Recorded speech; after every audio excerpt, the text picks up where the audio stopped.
یونس علیہ السلام اور مچھلی نے یونس علیہ السلام کو اگل دیا۔ امام ابن ابی حاتم رحمۃ اللہ نے اپنی تفسیر میں بیان کیا ہے کہ یونس علیہ السلام کو مچھلی کے پیٹ میں ان الفاظ کے ساتھ دعا کرنے کا خیال آیا: اے اللہ، تیرے سوا کوئی معبود نہیں، تو پاک ہے اور بے شک میں قصوروار ہوں۔ یہ دعا عرش کے نیچے جا پہنچی تو فرشتوں نے کہا: یا رب، ایک کمزور سی جانی پہچانی آواز کسی اجنبی مقام سے آ رہی ہے۔ فرمایا: تم نے پہچانا نہیں؟ بولے: نہیں اے رب، وہ کون ہے؟ فرمایا: میرا بندہ یونس۔ فرشتوں نے کہا: تیرا بندہ یونس، جس کے مقبول عمل اور مقبول دعائیں آسمانوں پر آتی رہتی ہیں، یا اللہ، وہ راحت کے ایام میں نیکی کرتا تھا، کیا تو اس پر رحم کر کے مصیبت سے نجات نہیں دے گا؟ کیوں نہیں؟ پھر مچھلی کو حکم دیا تو اس نے آپ کو چٹیل میدان میں پھینک دیا۔ اللہ تعالیٰ نے فرمایا: یعنی ہم نے اسے ڈال دیا بنجر مقام پر جس میں کوئی درخت نہ تھا، اور آپ بیمار یعنی کمزور تھے۔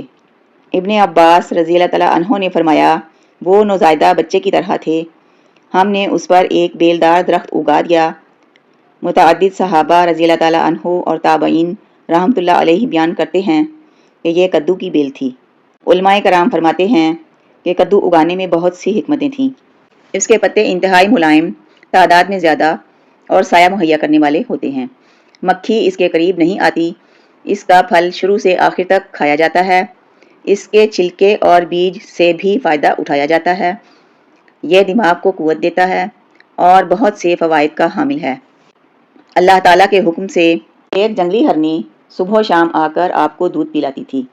یہ آپ پر اللہ کی رحمت اور اس کا احسان تھا، اسی لیے اللہ تعالیٰ نے فرمایا: پھر ہم نے ان کی دعا قبول کر لی اور ان کو غم سے نجات بخشی، اور ایمان والوں کو ہم اسی طرح نجات دیا کرتے ہیں۔ یعنی ہم سے جو کوئی دعا کرے اور ہماری پناہ کا طالب ہو، ہم اس کے ساتھ اسی طرح احسان کرتے ہیں۔ نبی صلی اللہ علیہ وآلہ وسلم کی فرمودہ عظیم دعا۔ حضرت سعد بن ابی وقاص رضی اللہ تعالیٰ عنہ سے روایت ہے، انہوں نے فرمایا: میں مسجد میں حضرت عثمان کے پاس سے گزرا اور سلام کہا۔ آپ نے میری طرف دیکھا لیکن سلام کا جواب نہ دیا۔ میں حضرت عمر رضی اللہ تعالیٰ عنہ کی خدمت میں حاضر ہوا اور کہا: کیا اسلام میں کوئی نئی چیز پیدا ہو گئی ہے؟ انہوں نے کہا: نہیں، کیا ہوا؟ میں نے کہا: میں ابھی ابھی مسجد میں حضرت عثمان رضی اللہ تعالیٰ عنہ کے پاس سے گزرا تھا۔ میں نے سلام کہا، انہوں نے میری طرف دیکھا لیکن سلام کا جواب نہیں دیا۔ حضرت عمر رضی اللہ تعالیٰ عنہ نے حضرت عثمان رضی اللہ تعالیٰ عنہ کو بلا کر فرمایا: آپ نے اپنے بھائی کو سلام کا جواب کیوں نہیں دیا؟ انہوں نے کہا: میں نے تو ایسا نہیں کیا۔ حضرت سعد رضی اللہ تعالیٰ عنہ نے فرمایا: کیا ہے؟ انہوں نے قسم کھا لی کہ ایسے نہیں ہوا۔ انہوں نے بھی قسم کھا لی کہ ایسے ہوا ہے۔ پھر حضرت عثمان رضی اللہ تعالیٰ عنہ کو کچھ یاد آیا، فرمایا: اللہ مجھے معاف کرے، آپ میرے پاس سے گزرے تھے تو رسول اللہ صلی اللہ علیہ وآلہ وسلم کا ایک فرمان دل میں دہرا رہا تھا۔ مجھے جب بھی وہ فرمان یاد آتا ہے، میرے دل اور آنکھوں پر پردہ آ جاتا ہے۔ حضرت سعد رضی اللہ تعالیٰ عنہ نے فرمایا: میں آپ کو اس کے بارے میں بتاتا ہوں کہ رسول اللہ صلی اللہ علیہ وآلہ وسلم نے ہمیں پہلی بار دعا کے بارے میں بیان فرمانا شروع کیا، پھر ایک بدو آ گیا اور آپ اس کی طرف متوجہ ہو گئے، حتیٰ کہ رسول اللہ صلی اللہ علیہ وآلہ وسلم اس سے بات مکمل کر کے اٹھ کھڑے ہوئے اور گھر کی طرف چل پڑے۔ میں بھی آپ کے پیچھے پیچھے روانہ ہوا، حتیٰ کہ مجھے محسوس ہوا کہ اب آپ میری طرف متوجہ ہوئے بغیر گھر میں داخل ہو جائیں گے، تو میں نے زمین پر پاؤں مارا اور قدموں کی آواز پیدا کی۔ نبی صلی اللہ علیہ وآلہ وسلم میری طرف متوجہ ہوئے اور فرمایا: کون ہے؟ ابو اسحاق ہو؟ میں نے کہا: جی ہاں۔ اللہ کے رسول صلی اللہ علیہ وآلہ وسلم نے فرمایا: کیا بات ہے؟ میں نے کہا: قسم ہے اللہ کی، اور تو کوئی بات نہیں، لیکن آپ نے ایک دعا کا ذکر کیا تھا۔ پھر وہ بدو آ گیا اور آپ اس کے ساتھ بات کرنے میں مشغول ہو گئے۔ وہ یونس علیہ السلام کی دعا ہے جو آپ نے مچھلی کے پیٹ میں مانگی تھی۔ اے اللہ، تیرے سوا کوئی معبود نہیں، تو پاک ہے اور بے شک میں قصوروار ہوں۔ جو مسلمان کسی بھی معاملے میں اپنے رب سے ان الفاظ کے ساتھ دعا کرتا ہے، اللہ تعالیٰ اس کی دعا قبول فرماتا ہے۔ حضرت یونس علیہ السلام کے فضائل اور مناقب۔ اللہ تعالیٰ نے فرمایا، اور بلا شبہ یونس نبیوں میں سے تھے۔ اللہ تعالیٰ نے سورہ نساء اور سورہ انعام میں انبیاء کرام علیہ السلام کے ساتھ آپ کا ذکر فرمایا ہے۔ رسول اللہ صلی اللہ علیہ وآلہ وسلم نے فرمایا کہ کسی بندے کو یہ نہیں کہنا چاہیے کہ میں یونس سے بہتر ہوں۔ حضرت ابو ہریرہ رضی اللہ تعالیٰ عنہ سے ایک مسلمان کا ایک یہودی کو تھپڑ مارنے کا واقعہ مروی ہے۔ یہودی نے کہا، قسم ہے اس ذات کی جس نے موسیٰ علیہ السلام کو جہان والوں پر فضیلت دی۔ مسلمان کو غصہ آیا کہ یہودی اشارتاً حضرت موسیٰ علیہ السلام کو حضرت محمد صلی اللہ علیہ وآلہ وسلم سے افضل قرار دے رہا ہے۔ صحیح بخاری کی روایت میں اس حدیث کے آخر میں یہ الفاظ ہیں، میں نہیں کہتا کہ کوئی شخص یونس بن متی سے افضل ہے۔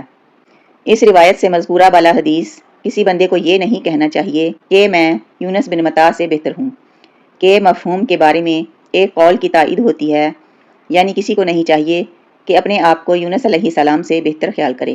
دوسرے قول کے مطابق حدیث کا مطلب یہ ہے کہ کسی کو نہیں چاہیے کہ مجھے یونس بن متی سے افضل قرار دے، جیسے کہ ایک حدیث میں آیا ہے، مجھے نبیوں پر افضلیت نہ دو، نہ یونس بن متی پر فضیلت دو۔ آپ کا یہ ارشاد کسر نفسی اور تواضع کے طور پر ہے۔ اللہ تعالیٰ کی طرف سے درود و سلام نازل ہوں نبی کریم صلی اللہ علیہ وآلہ وسلم کی ذات اقدس پر اور اللہ کے تمام انبیاء کرام اور رسولوں پر۔ نتائج و فوائد، عبرتیں اور حکمتیں۔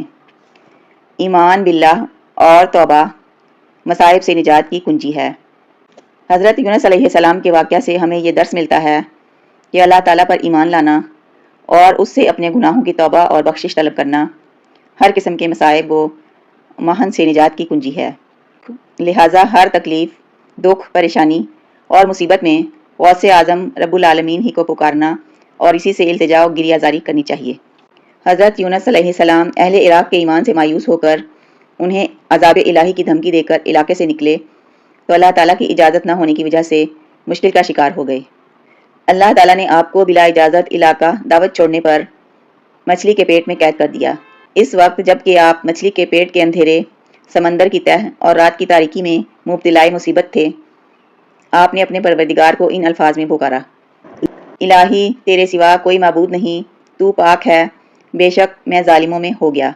ادھر آپ نے اپنی غلطی کا اعتراف کر کے اپنے رب کو مدد کے لیے پکارا، ادھر ارحم الراحمین نے اپنے بندے کی گریہ زاری کو قبول فرما کر نجات کا بندوبست فرما دیا، تو ہم نے اس کی پکار سن لی اور اسے غم سے نجات دے دی، اور ہم ایمان والوں کو اسی طرح بچا لیا کرتے ہیں۔ دوسری طرف قوم نے عذاب الہی کو حسب وعدہ آتے دیکھا تو ساری قوم بچوں، عورتوں، ضعیفوں اور مویشیوں سمیت کھلے میدان میں جمع ہو گئی۔ سب نے مل کر اپنے گناہوں کی رو رو کر معافی مانگی، خوب گریہ زاری کی اور اپنے رب سے نہایت عجز و انکسار کا اظہار کیا۔ اس پر ارحم الراحمین نے بھی ان سے عذاب کو ٹال دیا۔ ارشاد باری تعالیٰ ہے، چنانچہ کوئی بستی ایمان نہ لائی کہ ایمان لانا اس کے لیے نافع ہوتا سوائے یونس کی قوم کے، جب وہ ایمان لے آئے تو ہم نے رسوائی کے عذاب کو دنیاوی زندگی میں ان سے ٹال دیا اور ان کو ایک وقت خاص تک کے لیے زندگی سے فائدہ اٹھانے کا موقع دیا۔ آج مسلمان بحیثیت ایک قوم کے جن مصائب، شدائد، دکھوں اور کفار کے شکنجہ ظلم میں آئے ہوئے ہیں، ان سے نجات کے لیے سب کو مل کر اپنے ایمان کی تجدید کرنی چاہیے، اپنے رب سے توبہ اور استغفار کر کے اس سے اپنے تعلق کو مضبوط بنانا چاہیے۔